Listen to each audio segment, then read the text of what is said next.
The 102nd episode of the Juicebox Podcast is sponsored by OmniPod and Dexcom. Would you like your insulin pump to be small, lightweight, tubeless, and waterproof? Of course you would. And what about the speed and direction of your blood sugar? Wouldn't you like to know? Is it going up? How fast is it going up? Is it dropping? How fast is it dropping? Dexcom can help you with that and a lot more. So basically, what we got here are two really great pieces of technology and two really great sponsors of the Juicebox Podcast. Later in the show, I'm going to tell you a little more and give you some links to go to. This episode of the Juicebox Podcast is hopefully one of a kind. You'll never hear anything like it again.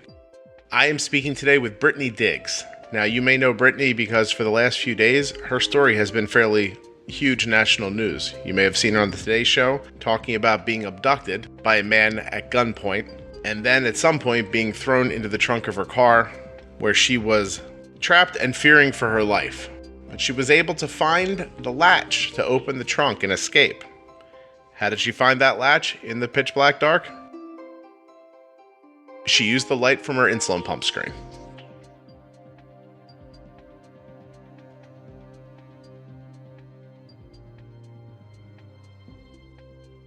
Please remember that nothing you hear on the Juicebox Podcast should be considered advice, medical or otherwise. Due to some of the descriptions of Brittany's ordeal, you may want to pre-listen to this episode before letting your children listen to it. I don't see where most kids couldn't handle it, but you might want to be the judge.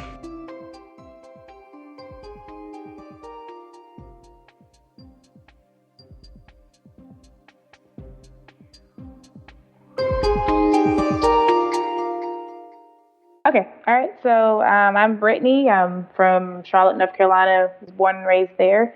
I just recently moved to Alabama. It'll be a year in May. I've been a type 1 diabetic since I was 15, so just celebrated my 10-year anniversary on Valentine's Day of this year.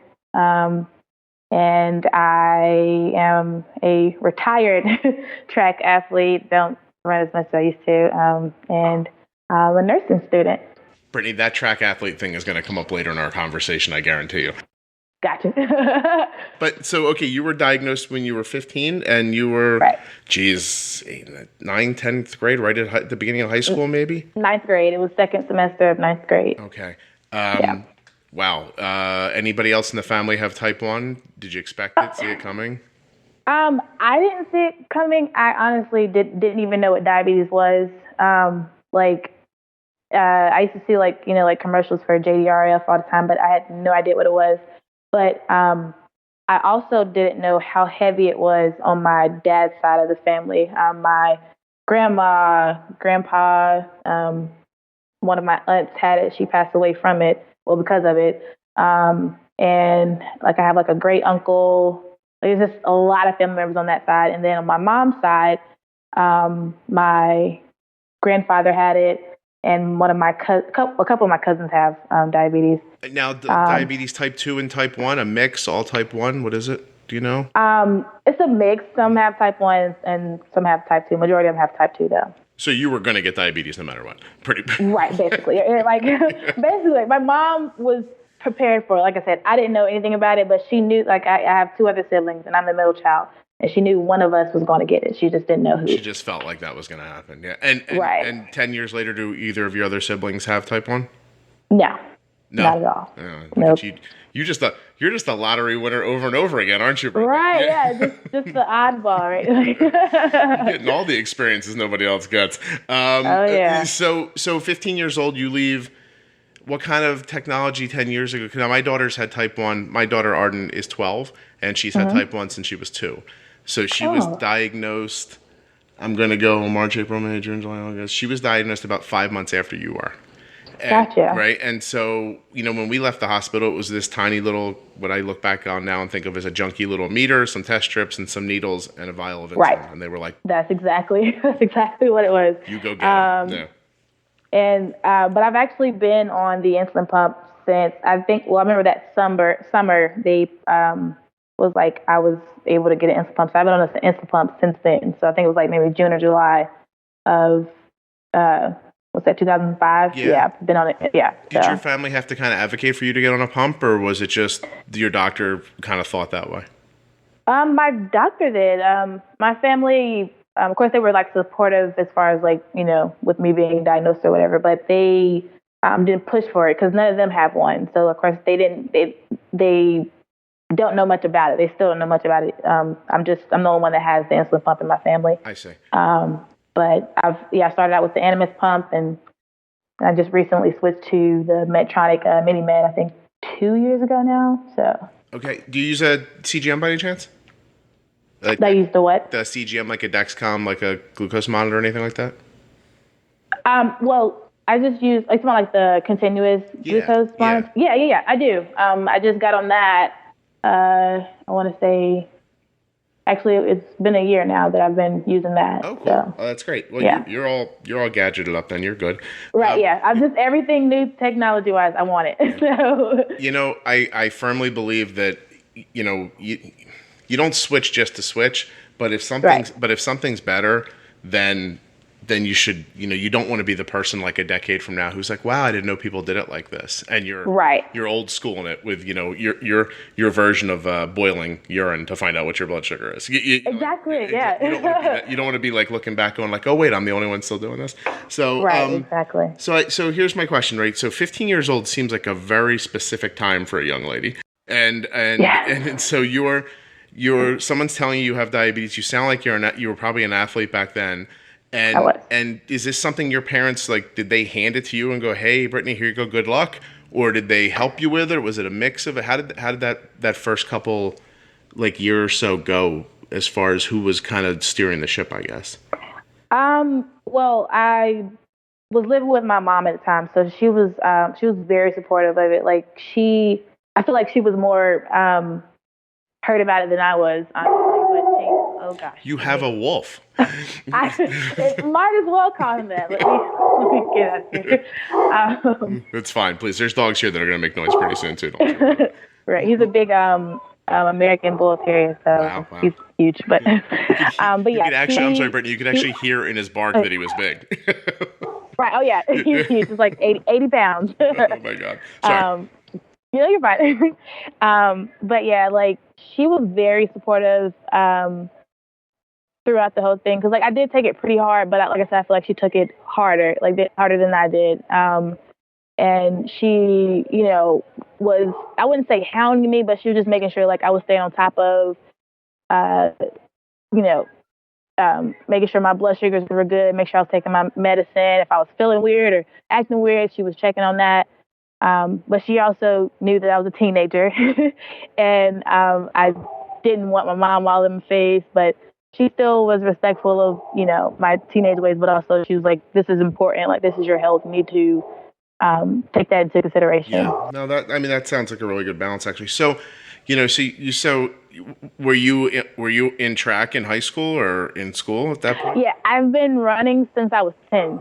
10, so, okay. And so competitive running, how impactful is that on your blood sugar when you're doing that? Oh, extremely. It could go up or down. Like, if my blood sugar wasn't like in the normal range before I ran, of course it would affect my race and I would feel awful during the race and after. But it also couldn't be too low, or otherwise, in the middle of my race, I would feel myself about to pass out, or like I've had. You're gonna shut off, right? Right. Yeah. Exactly. Or it would happen right after my race. Like but even though I've been running since I was 15. Well, with diabetes since I was 15, I only had about like a few. I want to say maybe like 3 instances where it got real bad and I needed medical help then. But other than that, like, most of them I can catch, or my coach or my athletic trainer would catch before it got too bad. And back then, there's no glucose monitor then, so you're just doing your best to keep the whole thing balanced and I guess exactly. Yeah. And I didn't even get on the continuous. I didn't even get on the continuous glucose monitor until after I finished running. So it would have been so much more helpful while running, but it wasn't anything I knew about at the time. Yeah, so listen, 10 years ago, it didn't exist. So, it's not like you were missing it. It just wasn't here yet. So did you ever notice, so my daughter plays, softball competitively, as competitively as a 12-year-old can do something. And, right. and when anxiety, anxiety, stress, but also the desire to win, like competitiveness. When that hits her, her blood sugar goes, like, she needs insulin for when she's involved in a competitive situation. Right, exactly. And that would happen. And that happened to you as well? Right, yeah. Yeah, it's hard to tell somebody sometimes you need insulin just for adrenaline. And it's a hard, it's a hard thing to imagine, really, but it's very true. So, okay. Yeah, it's like a sugar rush kind of, but just your body preparing for what you're about to do. It's great. It's the fight or flight. It jumps in, and it's funny too. Like I say on here sometimes that if she goes to practice, and nobody's keeping score, she can play just as well as she would play in a game, but her blood sugar doesn't go up because it's just she's not out there trying to win something. It's just this process of going on. So anyway, okay, so 15 years old, and then so if you're 25 and been a nursing student for about a year, right? It hasn't been a year. I actually started nursing school this past August, so just past August. Okay.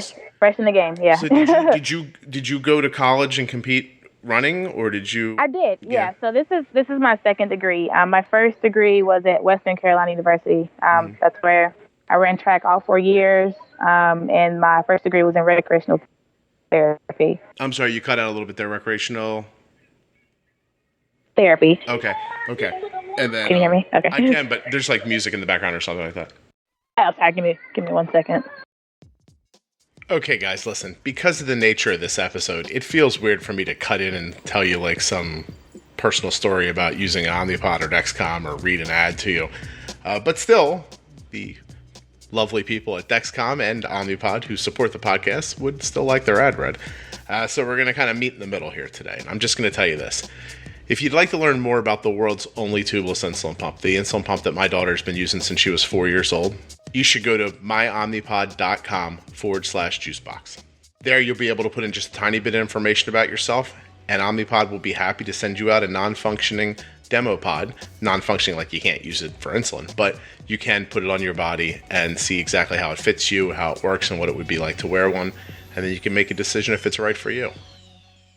Just the same, if you go to dexcom.com/juicebox, there's again a very similar situation. You put in a tiny little bit of information about yourself, and Dexcom will get back to you, and you will start talking to them about continuous glucose monitoring. This seems like a good time to say that Omnipod and Dexcom support this podcast to help people like Brittany get their stories out. I'm sure they want you to go check out their stuff, but at the same time, I've had conversations with the people who direct these ads from both companies, and their overreaching desire is for people with type 1 diabetes to be able to tell their stories to each other. Maybe today more than usual, I'm very proud to say that this podcast is sponsored by Dexcom and Omnipod. And I'm happy that they've chosen the Juicebox Podcast as a way to support the community. So, okay guys, listen. Brittany's going to start telling her story soon about her abduction, and it's pretty intense. Here we go. She got a 4-year degree in recreational therapy, and you got to run track for 4 years at college, and still, that competitively, you've only had 3 medical incidences the entire time you've been running. Since you're 50. Right. Well, that's a pretty good. So give me an idea. Like, what do you run? Is it like, do you do relays or sprints or? I was a sprint child. I was recruited for 400 hurdles. But even when I got there, somehow he was able to train clumsy me enough to do the 100 hurdles, which is, definitely different from 400 hurdles. You don't need that much technique. You just run and jump basically. But with 100 hurdles, it's definitely a different technique. But I did those. I did the 4x1, 4x4, 200, the open 400. I did a lot. And even when I was younger, I did pretty much every event. Did the long jump, not triple jump, couldn't get that down. But long jump, shot put.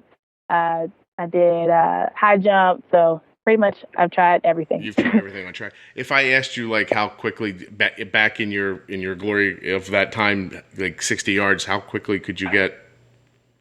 Do you know what you're Well, I did the 100. That was about the shortest I did.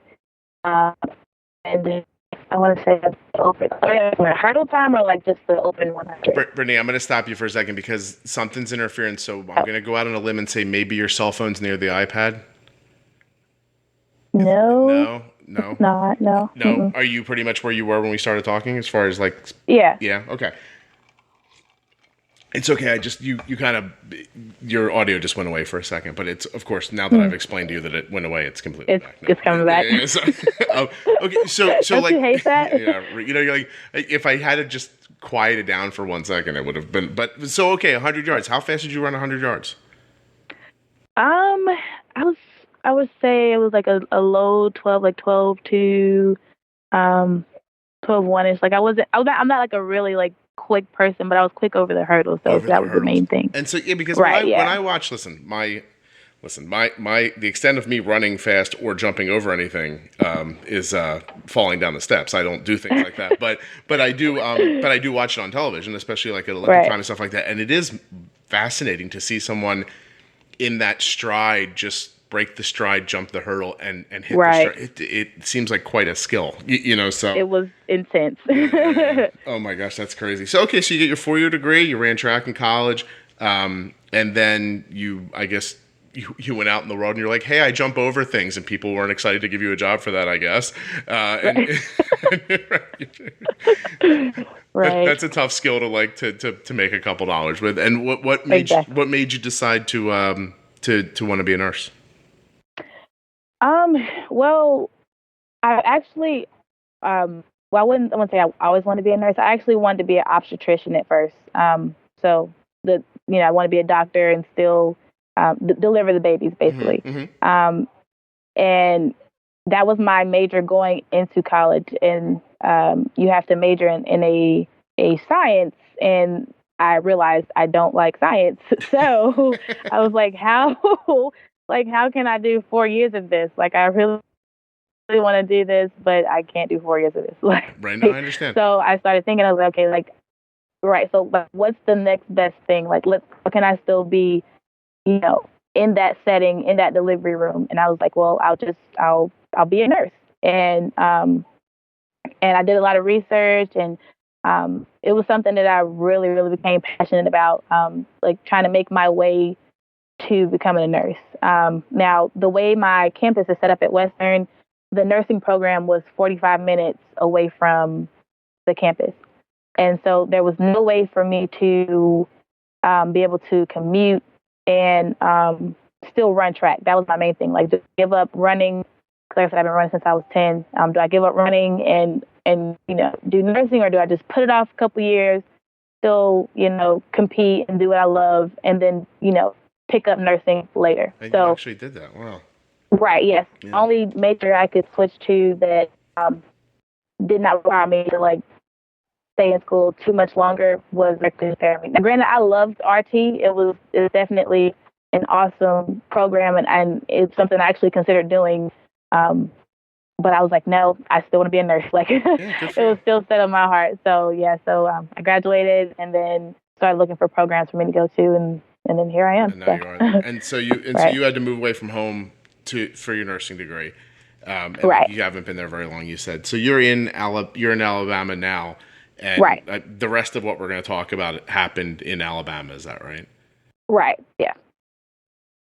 25-year-old nursing student Brittany Diggs was abducted allegedly outside her apartment. She was forced to drive her car, and then her abductor stuffed her into the trunk of the car.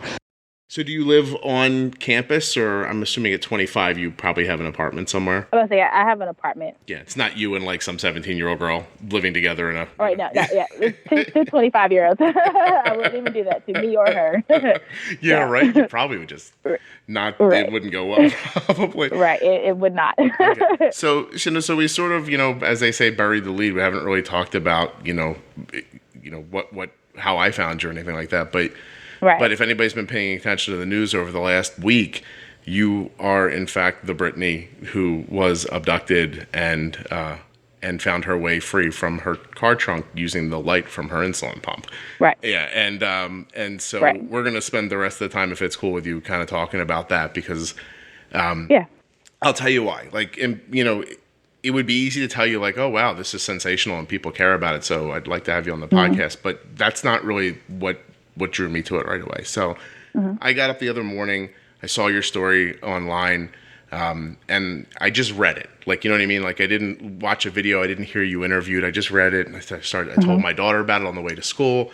And it just, it's one of those things, like, it captures your imagination. Like, wow, someone abducted another person and shoved them into a trunk and told them they were going to kill them. And you're just like, you think as you're thinking about that, right, that that it's something you can imagine, right? But I realized after I heard you speak about it about a day later, I think it was were you on the Today Show? Yeah, the Today Show. If this don't work, I'm going to kill you. Brittany says panic was setting in. My biggest fear was he was going to drive this car into a river, and I'm going to drown here, and nobody's going to know I'm in this trunk. So when I actually heard you speaking about it, it wasn't as much hearing you speak about it as it was watching the surveillance video from where the end of the ordeal kind of came together. And I'll tell you where it struck me the most, right? And then we'll sort of go back and talk about it. But in the end of the surveillance video, you find your way to it seems like you just continued to as far back into this building that you went into as you possibly could. And right. Well, I was trying to find my way like behind the clerk's desk. So I was looking for the door. I assumed you were just trying to get as far away from the front of the building as you possibly could. But there was a moment where you you couldn't go any further, whatever happened, but you put your back on the wall and you kind of slunk down on the ground and grabbed your knees. And like in that moment, like watching you in that moment, I realized that I didn't have the first idea what happened to you and I couldn't imagine it. And that's when I thought like, I have to find this person and talk to them about this. Gotcha. Because of being diagnosed at 15, but one of the things that I hear over and over again from people is like, oh, my son, my daughter was diagnosed with type 1 diabetes. There's all these things in their life that they can't do now. But I feel like what happened to you proves the exact opposite. So, exactly. You know what I mean? So please take me through it as best as as much as you want to, but where were you when it all happened and how did it start? And can we kind of walk through it a little bit? Yeah, so I was in my apartment. Not in my apartment. I was in my apartment parking lot. I just pulled up, got off of work, and I got out of my car, was headed to my stairs, and I heard somebody running behind me. So I turn around, and I'm stopping, like I'm thinking he needs help or something. But then I hear a gun cock, and I'm just like, whoa, wait a minute, like. And the whole time, I'm just like, this can't be happening right now. Like I've never, like you see stuff like this all the time in the news. I'm just like this. You always think this will never happen to me. Sure. And that was clearly shocking. So I was mainly in shock the whole time. And so there was a lot going on, like in between us leaving. Like he made me get in my car and drive him around.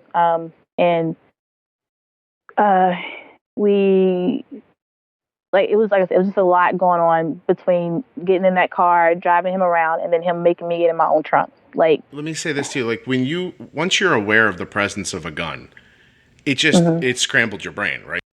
Exactly. And the thing that had me in shock the most was that I literally had nothing to defend myself. Like, I feel like I wouldn't have froze up as much if I had at least something. So did you not have a purse? Not that you have. I didn't. But did you have your purse with you? Yeah, I don't carry purses, so I didn't even have a purse. I literally had in my hand. I had my book bag on because I had just came because I was studying early that day before work. So I grabbed my book bag, had it on my shoulder, had my phone in my hand and my keys. That was all I had. Yeah. So I feel like at first you're driving the car, and is he in the front seat with you? He's in the back seat. He's in the back seat. And then he makes his way to the front because he made me stop, and he actually tried to rob 2 other people. Like, he was like, if you don't have anything, you're going to help me get it. So you didn't have any money, so you became the driver for his crime spree, basically. Exactly, right, yeah. Did you ever actually physically see a gun? I did, yeah. He had it pointed at me the whole time. Well, he had it pointed at me the whole time we were outside my car, like when he first ran up on me, and he had it pointed at me the whole time while I was driving. So, So let me just stop you for a second because I want to give you a second, and to be perfectly honest, I want to give myself a second. But because it's overwhelming to hear, you know. Yeah. So the time frame is he gets in the car in the back seat with you. At some point, he becomes in the front seat. He recognizes. I'm assuming you were like, my God, I'm in school. Like I don't have any money, and so he decides, okay, if you don't have money, we'll get money from someone else. So he has you approach people who are walking the street. Does he? No, they're in their cars. It was an older couple. I'm assuming they were husband and wife. They were about to pull into their driveway, and he made me get out the car and flag them down for a cigarette lighter, and they ended up just driving off because they were about to just go in their driveway and go in their house. Right. But luckily they caught on to at least felt something was suspicious, and they drove off. And the other it was two women. I wouldn't say they were a couple, but they were just sitting in their front yard and they're just talking in their car with their light on. And he made me slow down beside them, but he said that he didn't like the way I slowed down. That I slowed down like I was suspicious, and I'm thinking in my head, well, like, I'm sorry, sir, I don't know how to rob people. He's critiquing your robbery skills, which you don't have any of, Brittany. I don't have. Right, I'm just like, I'm thinking in my head, like, really, guy? Like, how do I know how to slow the car down? So I was just like, okay, like, so. and does anything? So you're how far do you have any concept of time? Really, how long you've been at this? So I did have a Fitbit on. At this point, well, I wasn't checking the time when he had me driving, but I did check it as soon as he put me in the trunk.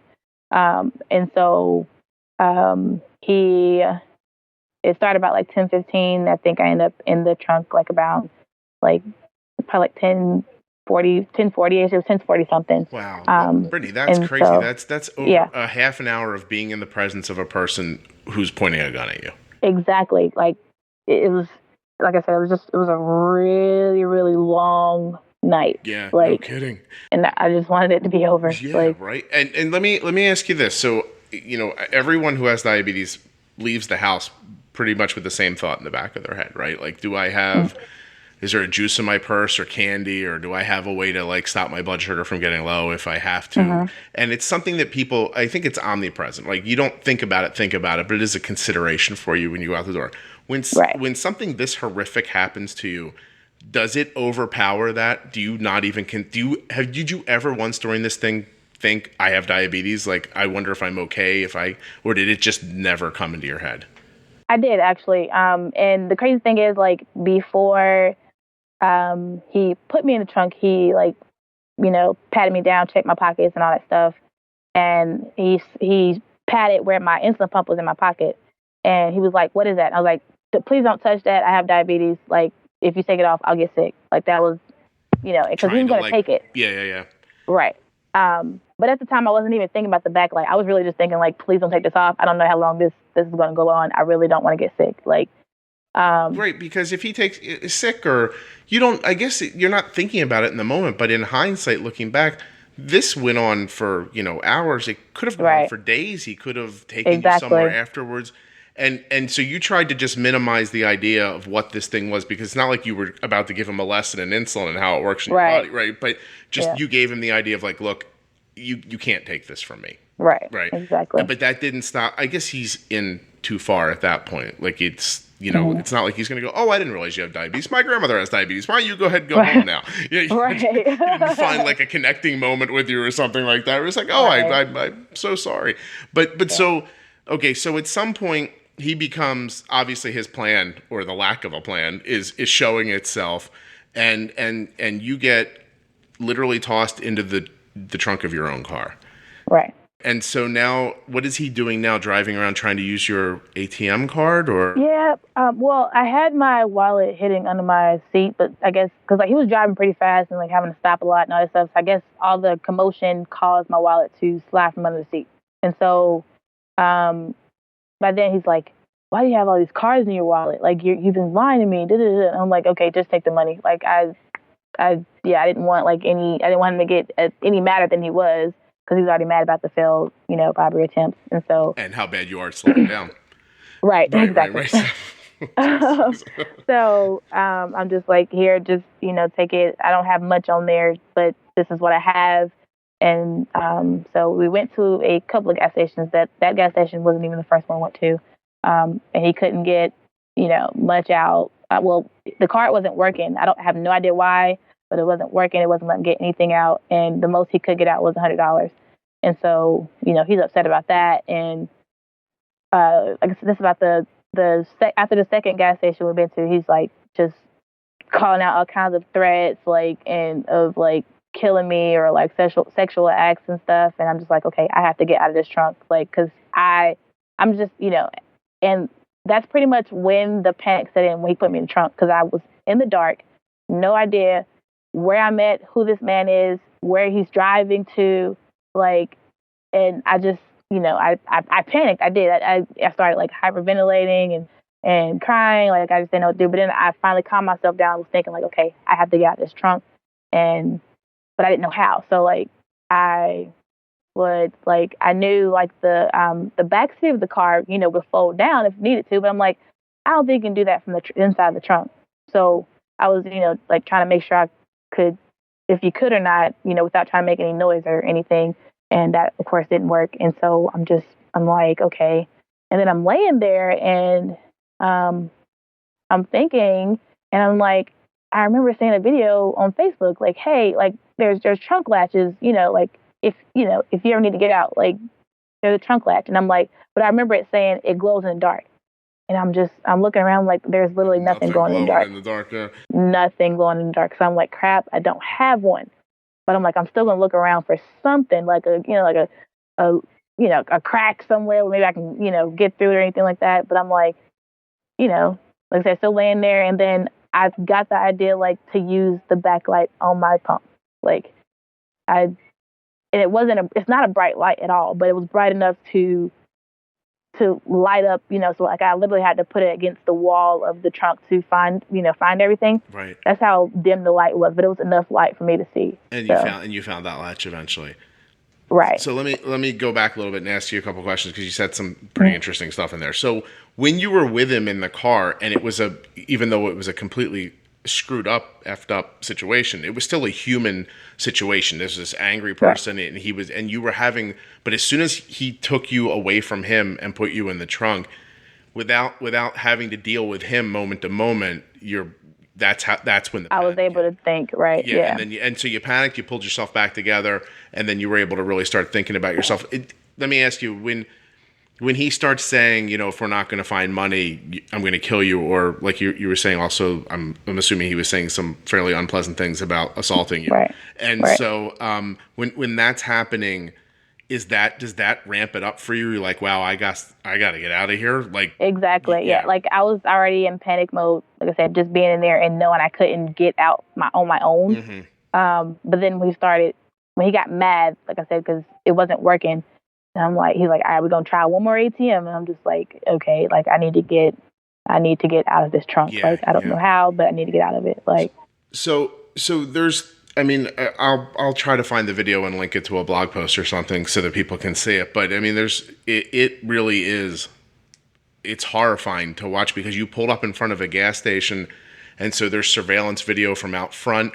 There's surveillance video inside, so as it, I want you to kind of describe it kind of step by step as we talk about. But the first thing that happened was he had pulled in like nose first into a parking spot. So by then you've got the latch in your hand by then, and you're thinking, right, like, when am I going to get out of the car? Now I was talking with my son about this last night, and I said to him, I said, I'm assuming that it went through Brittany's head that she doesn't want to spring from the trunk while he's there. Exactly. That's why I was like, I don't know when's a good time to do it, but I wouldn't want to hop out and he's outside the car, or, like he would have a way to get to me. Yeah, right. Or, he could have panicked and shot you. He could have, he could have just grabbed you and put you back again. Like, he still got a gun, whether you're, right. So in your mind, you thought, when I need to do it when he's distracted. Well, so he's distracted. And so while the car's moving, so now my first question is when he backs out of that parking spot, could you feel that you were moving? Like, did you know not to throw yourself out into the path of the car? Like, could you tell that was happening enough? Yeah, I felt us backing up, and so I just I knew it wouldn't have been smart to do that while he's, because of course I would have got hit by the car. So I was waiting until he got back in drive to do it. And he started taking off so much faster than I thought he was, and I was like, oh crap! Like I need to go ahead and jump now. Like so. Yeah, it was not a moment. And so you were in enough peril. There was not a moment's hesitation of flinging yourself out of a moving car. Well, I would not say that, okay, Scott. Honestly, like you thought about it for a second. As I really did, because I opened it. And I'm not gonna lie to you. I'm like, this is moving pretty fast. I don't know. I literally have my right leg hanging out the car. I'm like, how do I do this? Like, how do I step out of this? And like, okay, you know what? Forget it. YOLO, and jumped out. Like. Now here's the part where I as serious as I thought our conversation was going to be, I almost nearly laughed when you were introducing yourself at the beginning because you said I ran track, and because in that surveillance video you hit the ground and you were moving full speed in like 2 steps. I got up as soon as I literally touched the ground and took off. Like all my track skills, all my fast twitch muscles came in handy. I almost can't wait to talk to my son again today. Not that he doesn't have diabetes, the other one, because when we were talking last night at dinner, I was like, man, you should see this girl. Like, she was flying when she, and so, and then what strikes me next is you went through the front door of that gas station so quickly that when you approached somebody for help, you frightened him. I did. I know. And I was like, look, like I'm trying to get him away from me. Like I'm trying to explain as I'm still trying to get away, but I'm like, look, get away from me. Like there's a guy trying to rob me. Like it was such was such, I'm now talking like it happened to me, but it was such an interesting situation because even without sound, it was clear. You burst through that door so quickly and came at that man that he started backing up like, yo, what's happening? And at the same time, you could see that you were trying to convey something to him, but you wanted to keep moving. Right. And exactly. It was just, did I have that right? Yeah. Oh man, it is so frightening to watch. Like because you can, it's difficult to imagine that you could feel someone's fear without the audio. You know what I mean? But I imagined you were like, guy, gun, car, I'm out of here. And geez. Okay. All right, let's stop for a second because now I'm upset. Yeah. Okay. So like I said, through the surveillance video, I see you can tell you're making your way through the building, but are you speaking? Like, what are you saying out loud while you're inside? So, and they actually do have a video surveying of what I'm saying, but basically, like, I run in, he tries to grab me. I'm like, no, you don't understand. Like, there's somebody trying to rob me. Like, I'm still trying to get past him, and he's still trying to hold me. And I'm like, no, like you, like, go take care of that. Like, let me get behind this counter, basically, like. Right. And was that gentleman, was he an employee of the store, or was he just I don't know if he was an employee or not, but I don't know if he was like an owner or employee, but he knew the people behind there. Like he was back there with us as well. So because, I don't know what his position was, but because Brittany, listen, I'm going off of some odd surveillance video of you being basically abducted, but you're tall, right? Like you're I'm 5'7". Okay, because he was quite taller than you, and yet I thought you were tall when I saw you in the image. So, because now that's an interesting situation. Now I have a person's running at me and saying, "Hey, did you mention a gun when you came in? Do you know?" I don't remember. I think I did. I did. Yeah, because that I might have ran right with you. I said, like, well, let's all go. But he was so busy trying to stop me, and I'm like, get out my way. Like but I can understand like his point, but. In my mind, I was like, I have one track mind to get behind that clerk thing. Because I know they had a bulletproof glass. So. And that's what you were trying to get behind. Right. Wow. But at least you could think. And listen, it's funny too. Like you can see where someone's running at you. Once you realize they need help, you want to try to like settle them so you can talk to them. Mm-hmm. But I could also see where you want to flee. You also probably do not want to be restricted by another human being you don't know. Right. And exactly. and all of those other sorts of aspects of it.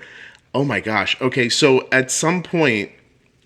I mean, the car didn't come back, right? The driver, the person who had your car, he didn't come back for you. Right. So you don't know if he even knows when he was aware that you were out of the car or... I didn't know until, like, I saw, like, a replay of the video. Like, when I hopped out, he hit the brakes, but then he kept going. He didn't, like slam on brakes. He just tapped them, slowed down a little bit, but then he kept going. So I'm pretty sure he noticed, but he figured it was too late at that point. He had to cut and run at that point. Like this had failed for him, and he needs to get out of it now. And so he took off. They did find your car at some point. They did. They found it not too far from that gas station, and it actually was still running. Wow. So, Have they now, we're talking on, I have to look. I never know the date, Brittany. We're talking on the 22nd of March. How long ago did this happen to you?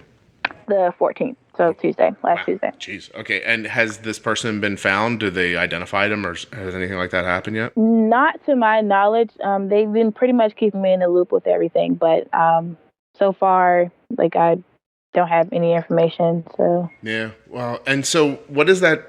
I don't want to. I'm trying to be sensitive and at the same time get the story out. But what does that feel like to know that? I mean, he knows where he grabbed you, right? Yeah. And that was your apartment. And you've been on the Today Show, and you're talking to other people about it. And so, are you staying at your apartment right now, or? Oh no, I haven't been back to the apartment since that night. Like I've came back to like move stuff because we're definitely moving. I wouldn't be surprised if you told me you weren't in Alabama right now. By the way. Oh yeah, I'm going home as well. Yeah, I'm going. Okay. I'm actually going home this weekend. But yeah, I definitely am staying. Absolutely nowhere near that apartment. It's actually almost an hour out. And like I said, I've only been back to pack up stuff because we're moving out of there. And I definitely will not ever go there by myself. I haven't gone there by myself. Yeah, so. I can't imagine you could. I mean, honestly, it's, I think it's something that gets over, I don't know if it gets overlooked, but, like I told you, my daughter's 12. She's all of like 5'1" and weighs like 92 pounds. And, last week they had a day off from school, and she said, hey, me and my friends want to go bowling. And all I could think was, I don't want to take some kids bowling. I'm like, all right, And she goes, no, I don't want you to come drop us off. And I was like, oh, you idiot. I'm not leaving you and your friends by yourself at a bowling alley. And when she starts asking me why, and I start saying all these things, like it just... you just never know. You never know. Like, and you can't, and listen, I don't live my life in fear, as it doesn't sound like you did prior to this either, but at the same time, common sense will tell you, and your situation is a reflection of that, because you're 5'7", you're athletic, you're not at a loss for how to take care of yourself, and still, it takes one person holding a gun to end all of the ways you could take care of yourself. You stop being, you can't run. Right, because you're afraid I might get shot if I run away. You can't, you can't fight. You can't, you're stuck.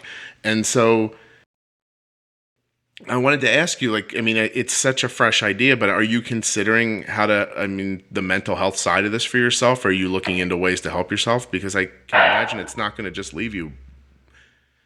Right. I definitely have developed some kind of paranoia, especially, not knowing if he's still there. So just being out and about, granted, I'm pretty sure he doesn't know where I am. Like I said, I'm an hour out, but still, it's just the fact of I've lost my sense of security. And so I've been talking with my professors at school, and they actually recommended a therapist for me to start going to. And I've been looking into that. I'm actually supposed to set an appointment up today, but I definitely need something, because I just feel like my peace of mind is gone. Like I said, my sense of security is gone. So it's definitely been a lot to deal with. I know it's only been a week, and of course, things like this definitely take time, but it's still overwhelming. It's just a feeling I've never felt before. Never had to talk to anybody that's dealt with it before. And so the fact that, I'm having to deal with this is just a lot on me. There's nowhere to get this kind of advice. You can't turn to a friend and say, hey, about that time you were carjacked, abducted, and at a gun pointed at you. What did you, you can't, there's no one to talk to. I'm thrilled. Exactly. I'm thrilled that you're going to find a professional that can help you go through it, because it just, listen, you're 25, I'm 45, I have a 12-year-old daughter. I hear your story. I feel parental about it because my daughter has diabetes too. I think, gosh, what if she was separated just from the simplicity of the juice box that she carries with her, that we use to make sure she doesn't, pass out, die, have a seizure, in a panic situation. And then to think that, you still come home and, all this has happened to you, but you still have diabetes. You still have type 1. Like, you still have to get up in the morning and count your carbs and deal with your spikes and your lows. And Right. it's not like you can go home today and just be like, hey, today I'm not going to think about anything, because you're Right. always, Life didn't stop. yeah, Like, right. so, And you have extra things to think about, just like everybody who has type 1 does. You have extra things to think about. So, my gosh, Brittany, first of all, I can't thank you enough for doing this, because I can't imagine how much it's probably not pleasant to recount what happened. Right. And at the same time, I guess as I hope this doesn't feel like a stretch to people, but kind of alluded to it in the beginning. I don't even know what the right word is, by the way. Do you feel like you were kidnapped, abducted? Like, what do you say when you say it to somebody? Well, I would say more of abducted. Like, I really don't know how to. Yeah, You were tied up in a warehouse and ransomed or something like that. That I think of more as kidnapping. Yeah, like I wasn't. Yeah. But let's just say some really terrible thing happened to you, and you you got through it with type 1. Like there's so many people who are like, oh, wait, can you imagine? What if my kid got stuck at the mall for an extra hour with the diabetes and I couldn't get to them? Or like, you hear people talk all the time about like these things that they're scared of with diabetes, but you were abducted, thrown in a trunk, had a gun pointed at you, escaped, all with diabetes. Like if you can do anything.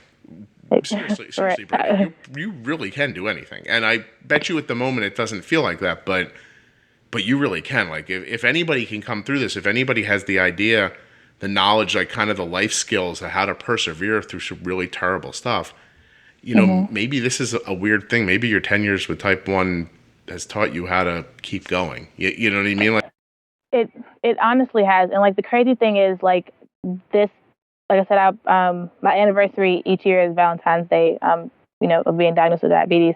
And I posted a really long post on Facebook about like how usually when this day comes around, like I'm sad and upset and angry that I was diagnosed in the first place. And it took me until about 3 years ago to look at it more as a blessing than a curse. Like, I was definitely ashamed to have to carry around all this stuff and have to have all this equipment hooked up to me, I just felt like my pump was just always in the way. And so, like I said, on Valentine's Day, I posted that and I was like, I need to look at this day of what it is. This day is a day of love. This is God's love showing me that He loved me enough to survive with diabetes this long without any huge and major health issues. Like, He's been watching over me and keeping me up to par. Like I every time I go to the doctor's office, they're like, "Oh, you're one of the healthiest diabetics I've met," like stuff like that. So it definitely is, a blessing, and especially to think about, like, this pump is literally keeping me alive, and it kept me alive that night. Yeah, that's just a whole, like, a huge thing to me, and I'm just like that's really what keeps playing in my head. Like, this thing, keeps me functioning through the day, keeps me able to do my, daily activities, and it's keeping me alive and healthy. And it also kept me from, in some sort of strange way, if you hadn't been diagnosed with diabetes, you wouldn't have had the pump on you, and you would have just been you would have been in the trunk in the dark room, in the dark. Exactly. And so it is. I mean, that's a strange route to get to feeling good about it, but I think that your message is one that I've also espoused, and I really truly believe in. I think that, I always sort of say it like this: like, there's nothing I wouldn't do, to make type 1 diabetes go away for everybody. And if you gave me the choice, I'd make it go away in a heartbeat. But I also don't ignore some of the real amazing, like, benefits that I've seen it, aside of health for my daughter. Like, my daughter is a real, she is a badass, like you. Like, you know what I mean? Like, there's nothing holds her back. She's not, I've seen her get knocked down. I've told the story in here before. I've seen her pitch in a softball game, get hit in the knee, find out the next day that her knee's fractured, but she didn't stop playing Wow. Where like other 12-year-olds, I see them bumped in the head and they're like, oh, you don't see him for a week. Where's Jimmy? How come he's not at practice? You don't remember he bumped his head 3 weeks ago. He can't come, My daughter's like laying on the ground with these giant tears coming out of her eyes. And I'm like, okay, well, what do you want to do? She goes, well, let me stand up and see if I can throw another pitch. And I was like, okay. And she did. And she looked at me and she's like, I'm good. And we left the field. She pitched the inning. She laid down a bunt. She ran it out to first. She hit again the inning afterwards. She pitched another inning. And then finally she looked over at me a half an hour after it happened. She sort of gave me the high sign like, okay, you know what, buddy? I think that's enough, But I wasn't making her do it. I would have been happy to take her out of the game in 2 seconds if she wanted to. But it just, her life doesn't lend to just giving up so easily. Exactly. And so, and in a million other ways, like just the maturity that I see on her and, the idea that things can't hold her back and just all these great things that are coming to her, they don't come without type 1. Now, again, I'd give those things away if I meant she didn't have diabetes, but in a world where that doesn't exist, you can't overlook the good things that come from it too. And you obviously, you got the big one now. Like you're the winner. The great thing that came to you is way better than the great thing that comes to most people. You had this little thing in your pocket that let you see that handle in the trunk, and that is just, that's not to be explained. It's just it's fantastic. I'm not a very religious person, but that's pretty much a religious experience right there. Really, that's just spectacular, and I'm assuming that you probably like that pump a lot more today than you did 2 weeks ago. Oh yeah. like I said, like it took me a while to accept it, but now even more, I'm just like, this thing is literally a lifesaver. Like, yeah. Well, Brittany, can you talk? I mean, we're about 10 minutes away from an hour, and I won't hold you more than an hour, but talk. But if you can kind of shift gears from I was abducted back to diabetes for a second, can you talk about that a little bit? Because, there's different cultures, see illness differently. You're kind of, some people get treated differently by their family, some people by their community. And you're saying, it was a burden. It was something you didn't want to be carrying stuff around. You didn't want people to see it. But now you feel differently about it. Can you kind of put your finger on the moment when you started feeling differently? Like I said, it was about like 3 years ago, maybe 4. And I just especially, so being an athlete, like it just made it 10 times harder. Like you were having to keep up with all this stuff as well as your competition stuff. And so I just always felt like I was lagging behind. I'm like, they were like, okay, let's go do this. Let's go warm up with this. Like, all right, let me take my sugar. But like, it just felt like I was always in the way. I felt like, I just felt like a burden. But then, it honestly, like my friends, they like seeing how supportive they were with carrying like extra snacks or extra like glucose tablets and monitors in their bags and making sure I was good before I was making sure I was good, like stuff like that. It just helped me realize like I'm not in this alone. Like I have so many people behind me wanting to make sure that I'm good and that I'm healthy and that I can be my best. And so I just looked at it more of, like I said, like a good thing than a bad thing, like less of a burden than how I used to think it was. And so I just, I actually became happier once I was able to accept, like, okay, this is going to be a part of me for the rest of my life. Like, this is something I'm stuck with. So if I want to be stuck with it, I might as well enjoy it, So like I'll make, jokes with my friends. I'll call like my pump and my glucose monitor like robot parts. Like I'm like, wait, let me make sure all my robot parts are good. Like and they they think it's hilarious. But I'm like, they are my robot parts. They're, keeping me functioning, keeping me going. Like so it definitely was an eye opener, and I've definitely like been able to be more at peace about my diagnosis. Like it doesn't define me. It's not me. Like most people don't know unless I tell them or unless I have to whip out my glucose monitor. Like I always refuse to let it define me because you've seen what it can do to people if it gets out of hand. And so if that burden hits you so hard and you can't get out from under it, there are too many examples of people who just get rolled over by it and can't pull themselves back up again. And, right. And exactly. it's you found it through. I mean, basically, you have your own little personal community of support, and and then you got to see, at some point, you got to see, hey, these people don't see me any differently than they see each other. Exactly. And they've got my back, and maybe I should stop seeing myself differently too. Right. That support is huge. Yes. Like it's definitely a huge thing when it comes to, stuff like diabetes and everything. Well, Brittany, I will say this to you, and it won't strike you right away, and you might not know, and so I'm going to tell you, but you coming on and telling your story today, you just became like a support system for a lot of people. So, you get to be part of somebody else's sort of virtual community. And as I told you, before we started kind of recording, the feedback that I always get from people that is most overwhelming is I listened to someone's story and I found myself in their story. And through that, I was able to, move on, do blah, blah, blah, whatever they needed to do. They often find through someone else. So somebody's going to find themselves through you when this goes up, and you'll be part of how somebody else feels happy and starts naming their weird things and laughing about it. And stuff like that. I really think that, and I really appreciate that you put yourself out like this so that you could be that person for somebody else. Because most people come on and tell their story, and their stories, it's not your story, which is very unique. So. I just want to wish you a ton of luck, and thank you so much for coming on and doing this. Thank you. Thank you for reaching out and inviting me on it. So. Yeah, listen, Brittany. Let's get back together. Some months or a year from now, and just talk about diabetes instead of terrible stuff in diabetes. Right. Right. And I just want to personally wish you well, and I hope that the road that you take to putting this behind you as best you can. I hope it's a quick one for you. Thank you. Yeah. I really do appreciate that. Absolutely. I hope you have a great day. You too. Bye-bye. Bye.